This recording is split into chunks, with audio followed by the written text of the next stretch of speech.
بسم اللہ الرحمن الرحیم۔ آج فجر کے ٹائم میں افواج پاکستان پاک آرمی نے جس جرأت اور بہادری اور مہارت کا مظاہرہ کرتے ہوئے ہندوستان کے دفاعی نظام کو، ایئر بیسز کو نیست و نابود کیا ہے، سب سے پہلے میں ان پاک آرمی کے نوجوانوں کو، محافظوں کو، جرأت مند افواج کو خراج تحسین پیش کرتا ہوں۔ اس کے بعد میں اپنے محبوب صلی اللہ علیہ وسلم نبی الملاحم، جنگجو والے نبی کی ایک حدیث آپ حضرات کے سامنے بیان کرنا چاہتا ہوں۔ میرے محبوب صلی اللہ علیہ وسلم نے حدیث کے اندر فرمایا، مسلمانوں کا ایک لشکر ہندوستان کے خلاف جنگ لڑے گا، اور ساتھ 1450 سال پہلے میرے محبوب صلی اللہ علیہ وسلم نے ایک خوشخبری بھی سنائی، اللہ رب العزت مجاہدین کی اس جماعت کو، اس لشکر کو فتح یاب فرمائیں گے، اور فرمایا پھر مجاہدین کا یہ جو لشکر ہوگا ہندوستان کے حکمرانوں کو بیڑیوں میں جکڑ کر گرفتار کر کے لائے گا، اور آگے فرمایا اللہ رب العزت ان مجاہدین کی بخشش بھی فرمائے گا۔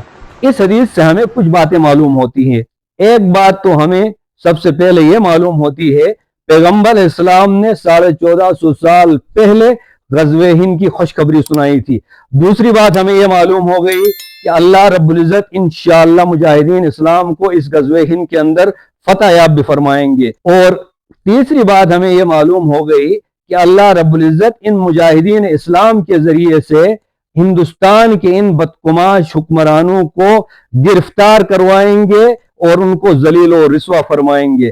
دوسری روایت کے اندر اللہ کے محبوب صلی اللہ علیہ وسلم نے فرمایا، اصابتان من امتی احرزهم اللہ من النار، اصابت تغزو الہند و اصابت مائس ابن مریم۔